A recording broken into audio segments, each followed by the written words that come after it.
A Karen tries to yell at me when her kid tries to steal my money and said I should give it to him. My friend and I were at a bowling alley. We weren't bowling but playing in the arcade in the front. We were there during middle of the day and on the weekend, so the arcade was flooded with kids. My friend and I were near the bar playing pool away from the rest of the arcade. The pool was $1 a game, and the change machine that gave $1 coins didn't work. So we had to use the 50-cent machine near the arcade.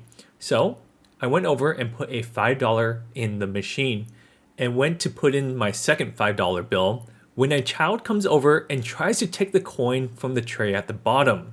I noticed him and put my hand in the way so he couldn't take it. Once I picked up my coins, he was trying to take the coins out of my hands, so I lifted up my hand so he couldn't reach them. And he starts crying. And then, of course, his mother runs over and sees the kid pointing at me and my hand and crying. I know it looks like I took something off the kid, so kind of awkward, and I didn't know what to say at the time. I assumed she would be understanding as I tried to explain the situation. However, this Karen was not understanding at all.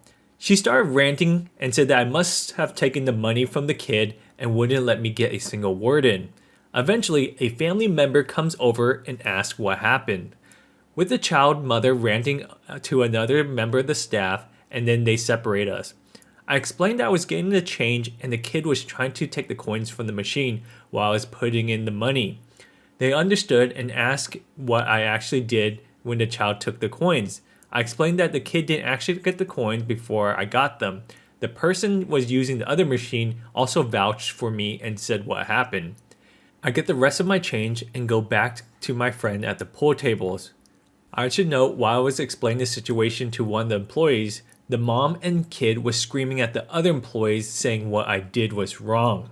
I'm not sure if the staff kicked them out or they just left, but as I saw them, they were in front of the door with a staff member blocking the entrance from them getting in.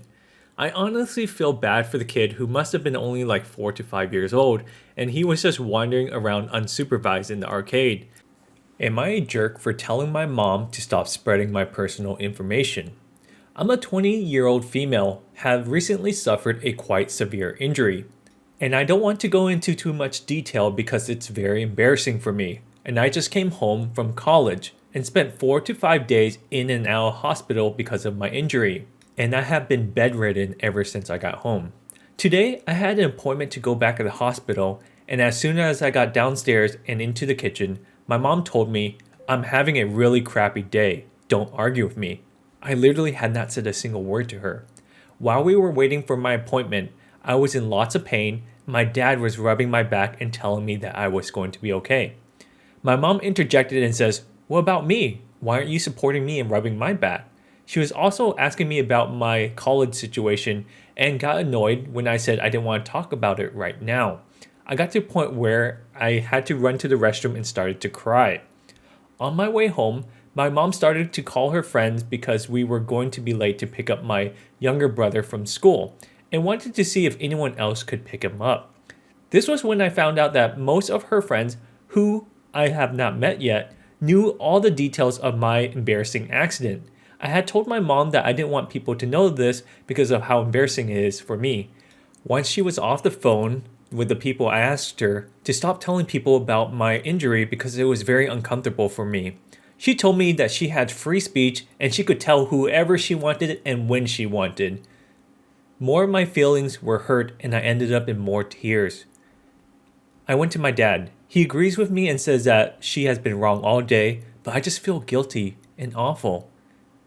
I might be feeling horrible from the injury, but I don't know. Am I the jerk? An entitled mom took my phone on the airplane.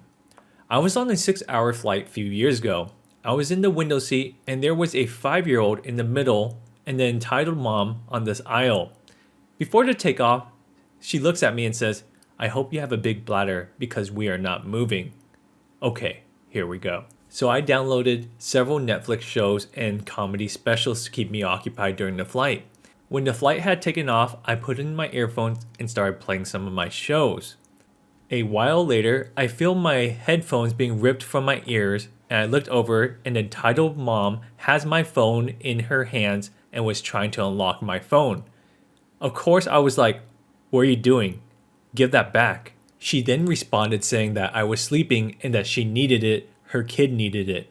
I look over and the kid was coloring in the coloring book and seemed quite calm. And the airline had those type of seats where there's movie screens on the back of the seat for you to enjoy during the show. But I didn't think she wanted to pay for the headphones. She started holding my phone away from me out of the aisle and saying that she needed it to let her son use it because he was bored. She got loud and the flight attendant had to come over. She tattled on me saying that I wasn't sharing my phone. She couldn't stop yelling at the flight attendant about how evil I am and how my mother should be ashamed of me for raising such a jerk. Just a side note, I'm currently 45 years old. Fortunately, the flight wasn't completely full, so she moved them. The flight attendant had to pry the phone out of her claw and threatened to have the police waiting to arrest her if she didn't let go of it. They were replaced with a lovely woman who just read her book and let me play my Netflix for the rest of the flight. The poor kid, he seemed so sweet. Too bad his mom is a nuts and a Karen. For our last story of today, titled, "She Don't Call Me, So I Don't Call Her." Since the age of 12, I had numbers of dogs thanks to my mom's love of puppies. She had fallen in love instantly with these little fluffy balls. I was actually scared of dogs before we got our first one, and she knew it. It was kind of messed up, but that's a whole different story. The thing is, she would never do things necessary to own a dog. For example, she would never take them to the veterinarian, and all the day-to-day chores were left to my brother and I. She made us responsible for the care and well-being of these dogs, but it gave us a chance to bond with these creatures. This was why it was hurtful whenever my mom decided dogs were too much and she just gives them away.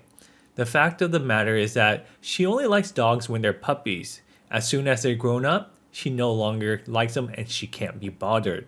The same can be said of her children and grandchildren. Growing up, I thought my mom was cool. She was always at my school in elementary, volunteering and whatnot.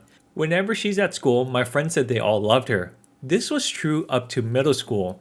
She made fewer appearances at my school then. I usually talk about how cool my mom was, but none of my friends ever get to see it.